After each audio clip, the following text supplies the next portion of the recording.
فرمایا انسان انسان انسان، وہ کیا چیز ہے جس نے تمہارے اندر اتنی اکڑ پیدا کر دی ہے؟ یا ایھا الانسان ما غرک بربک الکریم، اللہ پاک کیا ارشاد فرماتے ہیں؟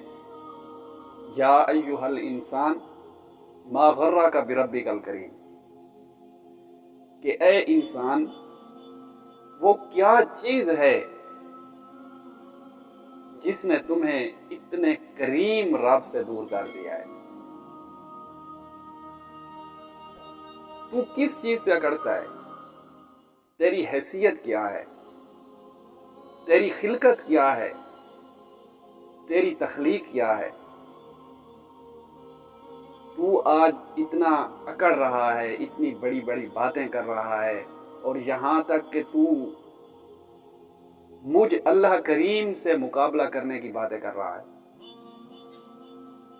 تو ذرا اپنی تخلیق پہ نظر دوڑا نا، کہ تو کیا چیز ہے، تیری خلقت کس طرح ہوئی؟ ثم خلقنا النطفة علقہ، فرمایا کہ میں نے تمہیں ایک پلید اور نجس قطرے سے پیدا کیا ہے۔ تو ذرا غور کر، وہ کیا چیز ہے کہ جو تمہیں اتنا اکڑنے پہ مجبور کر رہی ہے اور مجھ اللہ کریم سے لڑنے تک کو لے آئی ہے؟ تو کس چیز پہ غرور کرتا ہے؟ کس چیز پہ اکڑ ہے تیری؟ فرمایا کہ اپنی تخلیق پہ غور کرنا، تو کیا تھا؟ تو کچھ بھی نہیں تھا، تیرا نام و نشان بھی نہیں تھا، تو مٹی میں تھا، مٹی میں۔ منہا خلقناکم وفیہا نعیدکم ومنہا نخرجکم تارۃ اخری، تو مٹی تھا، مٹی ہے، اور تو مٹی ہو جائے گا۔ تیرا نام نشان نہیں تھا، میں نے تجھے کتنے خوبصورت انداز کے اندر میں نے تیری تخلیق فرمائی ہے۔ فرمایا کہ ایک نجس پلید قطرہ، وہ قطرہ کہ جو اگر کپڑے پہ لگ جائے تو وہ بھی پلید ہو جائے گا، جو اگر جسم کے کسی حصے پہ لگ جائے تو وہ پلید ہو جاتا ہے، وہ نجس ہو جاتا ہے۔ اس قطرے سے میں نے تیری تخلیق فرمائی ہے۔ جب تجھے بنا دیا، تیری شکل و صورت بنائی، تیرا یہ جو جسم ہے جب وہ میں نے بنایا، تیرے چہرے کو ایک خوبصورت انداز کے ساتھ بنایا، تجھے ہاتھ عطا کیے، پاؤں عطا کیے، ٹانگیں عطا کی، ناک عطا کیا، کان عطا کیے، یہ خوبصورت آنکھیں یہ میں نے عطا کی، تمہیں عقل عطا کی، تمہیں زبان گویائی عطا کی۔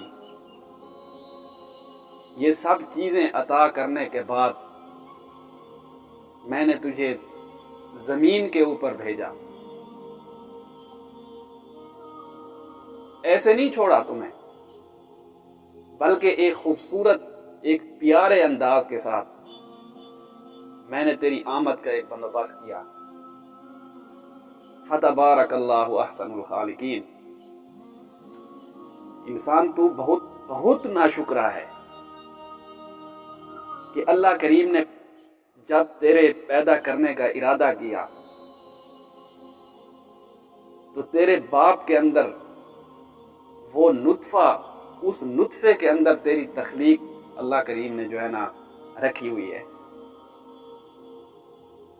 پھر اس کے لیے بھی ایک علیحدہ قسم کا جو ہے پروگرام اللہ کریم نے سیٹ کیا ہے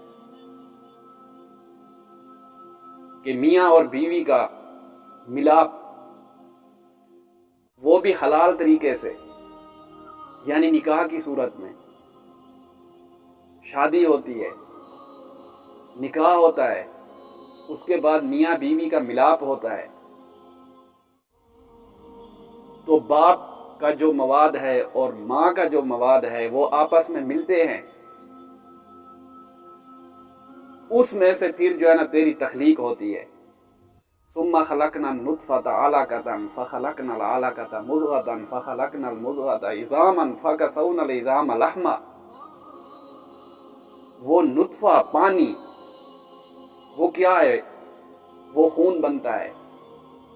خون کے بعد وہ گوشت کا لوتھڑا بنتا ہے. گوشت کا لوتھڑا بننے کے بعد پھر جو ہے نا ہڈیاں بنتی ہیں. پھر ہڈیوں کے اوپر اس گوشت کو اللہ کریم ترتیب کے ساتھ اس کو جو ہے جوڑتا ہے. اور پھر فرمایا کہ تیرے اندر روح جو ہوتی ہے وہ میں ڈال دیتا ہوں. پھر ماں کے پیٹ کے اندر بھی تیری نشو و نما کا مجھے خیال رکھنا پڑتا ہے.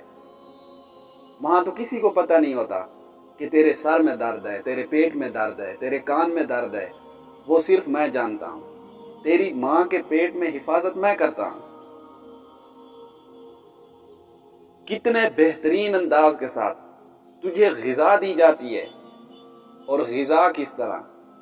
تو آج جب یہاں دنیا میں آ گیا ہے تو جو ہے نا بڑا اکڑ اکڑ کے چلتا ہے اور اپنے کپڑے پہ داغ تک نہیں لگنے دیتا. مٹی پہ بیٹھنا تجھے پسند نہیں ہے. اپنے سے کم جو لوگ ہیں، نیچے جو لوگ ہیں، ان کے ساتھ بیٹھنا جو ہے نا تجھے نامناسب لگتا ہے، تیری شان کے خلاف ہوتا ہے. لیکن ماں کے پیٹ میں جو تیری غذا تھی وہ کیا تھی؟ ذرا اس پہ بھی نظر دوڑا. فرمایا کہ وہ جو یہ ناف ہے وہ ماں کی ناف کے ذریعے تجھے جو ہے نا وہ گندا خون جو ہر ماہ عورت کا جو ضائع ہوتا ہے اس سے تیری پرورش میں نے کی ہے. وہ تیری خوراک. تو اس کے ذریعے پلا بڑھا، تیری نشو و نما ہوئی. پھر ایک بہترین انداز کے ساتھ میں نے تجھے ماں کے رحم سے، ماں کے پیٹ سے دنیا میں لانے کا پروگرام بنایا. پھر تو دنیا میں آ گیا. تجھے پیار کرنے والے مل گئے. ماں پیار کر رہی ہے، باپ پیار کر رہا ہے، بھائی بہنیں رشتہ دار سب پیار کر رہے ہیں. کوئی کیا کہہ رہا ہے، کوئی کیا کہہ رہا ہے. اتنے بہترین انداز کے ساتھ تیری دنیا میں آمد ہوئی. پھر اس کے بعد خوشیاں منائی گئیں، چرچے ہوئے، مٹھائیاں بانٹی گئی. اور پھر فرمایا کہ تیرے کان میں اذان دینے کے لیے مسجد کا امام بلایا گیا. وہ آیا تیرے کان میں، اس نے جو ہے اذان دی، میرا نام بلند کیا. تجھے نہلایا گیا، تجھے نئے کپڑے پہنائے گئے، عزت دی گئی. تو کمزور تھا، کچھ بھی نہیں تھا. میں نے کرم کیا بربک الکریم. کریم رب نے تیرے اوپر کرم کیا. کریم رب نے ماں کے دل میں تیرے لیے رحمت پیدا کر دی، باپ کے دل میں تیرے لیے رحم پیدا کر دیا. تو بیمار ہوتا ہے، وہ رات دن ایک کر دیتے ہیں. تیری خوشی کی خاطر، تیری صحت کی خاطر، تیری نیند کی خاطر وہ اپنی نیند حرام کر دیتے ہیں. یہ ان کے دلوں میں رحم پیدا کرنے والی ذات کون ہے؟ بربک الکریم. میں اللہ کریم ہی ہوں.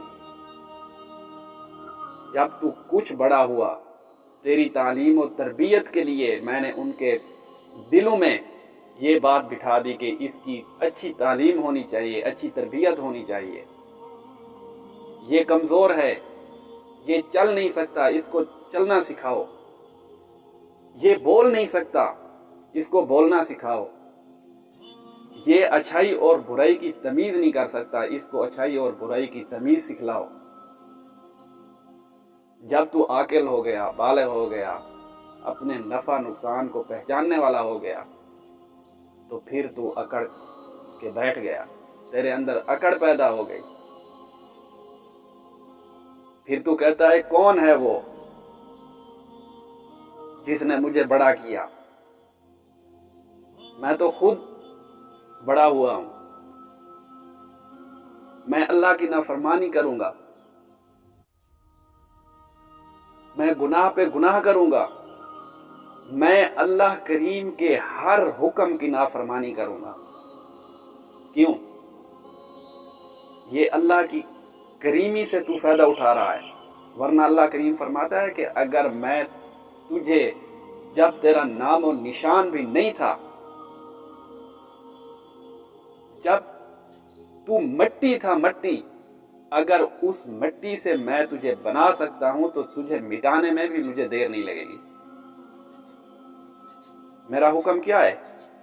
انما امرہ اذا اراد شیئا ان یقول لہ کن فیکون، کہ جب میں کسی چیز کا ارادہ کرتا ہوں تو زیادہ دیر نہیں لگتی، بلکہ کن کہتا ہوں کہ ہو جا، فیکون، بس وہ کن کہنے سے بھی پہلے وہ چیز ہو جاتی ہے۔ جب تجھے میں پیدا کر سکتا ہوں تو تجھے میں مٹا بھی سکتا ہوں، تیری عزت جو ہے ذلت میں تبدیل کر سکتا ہوں، تیرا یہ نخرہ، تیرا یہ غرور، یہ میں مٹی کرنے میں ایک سیکنڈ کی بھی دیر نہیں لگاؤں گا۔ لیکن فرمایا کہ بربک الکریم، کیونکہ میری تو شان ہی کریمی ہے، میں تو کرم کرنے والا ہوں، میں تو ہوں ہی کریم، لیکن یہ تیرے لیے امتحان ہے انسان۔ تو غور کر، فکر کر، یہ میں تجھے نصیحت کے طور پر تیری جو تخلیق میں نے بنائی ہے، تجھے جس انداز کے ساتھ میں نے دنیا میں لایا ہے، بھیجا ہے، میں وہ تمہیں بتا رہا ہوں، تیری حقیقت جو ہے وہ میں تیرے سامنے بیان کر رہا ہوں کہ تو اپنی حقیقت کو پہچان،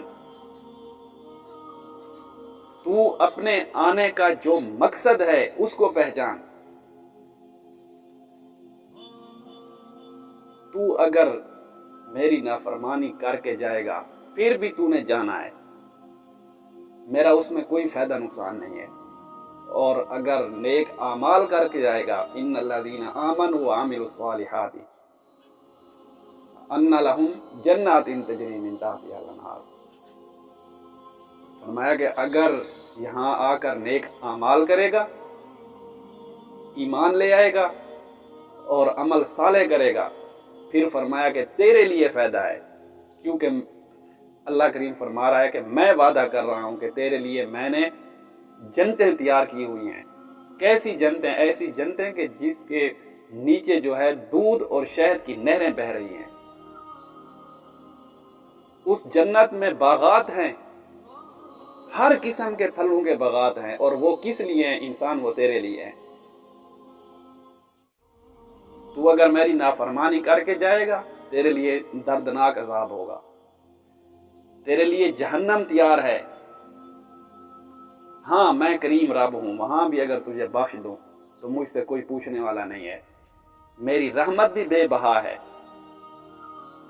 میری کریمی جو ہے وہ بھی لا زوال اور لا جواب ہے۔ لیکن انسان، یہ تیری نالائکی ہے کہ تو اس کریم رب کو بھول جا، تو اس کریم رب کو پیٹ کر کے نہ جا کہ جس نے ہر لمحے، ہر منزل پہ جو ہے نا تیری رہنمائی فرمائی ہے۔ تو اس رب کو نہ بھول، تو اس رب کی عبادت کر، تو اس رب کا شکریہ ادا کر کہ جس نے تجھے اتنے بہترین انداز کے اندر پیدا فرمایا اور تیری اتنی بہترین انداز میں حفاظت فرمائی۔